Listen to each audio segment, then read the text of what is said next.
Savez-vous que le Seigneur Jésus, lorsqu'il était encore compté parmi les vivants de la terre, a fait une promesse. Promesse qui, aujourd'hui encore, s'accomplit au milieu des véritables croyants. Dans cette vidéo, nous parlons sur cette promesse vivante encore de nos jours.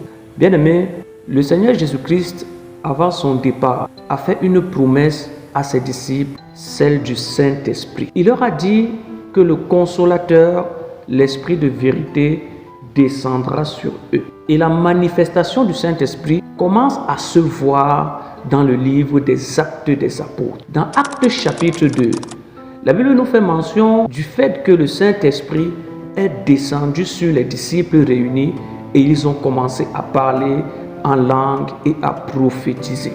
Dans Actes chapitre 10, dans la maison de Corneille, alors que l'apôtre Pierre était en train d'annoncer l'évangile, le Saint-Esprit descend sur Corneille et sa maison et ils se mirent à parler en langue et à prophétiser selon les Écritures. Dans Actes chapitre 19, alors que l'apôtre Paul se rendait à Éphèse, il a rencontré des disciples mais qui n'avaient reçu que le baptême de Jean. Alors Paul, après imposition des mains, ses frères, le Saint-Esprit, descendirent sur eux et ils commencèrent à parler en langue et à prophétiser. Bien aimé, le Saint-Esprit n'est pas simplement une imagination, mais c'est la personne de Dieu qui vient habiter en nous afin de nous donner la capacité surnaturelle de pouvoir marcher selon la pensée et la volonté de Dieu. Bien aimé, le Saint-Esprit est une réalité qui s'expérimente encore de nos jours. Les disciples doivent recevoir l'Esprit de Dieu.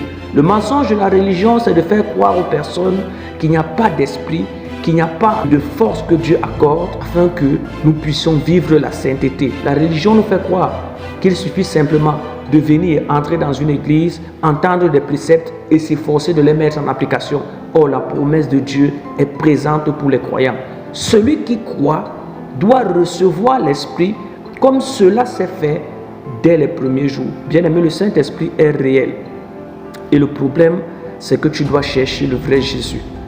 Acceptez le vrai Jésus et faites-vous enseigner la véritable parole. Que le nom du Seigneur soit béni. Au nom de Jésus.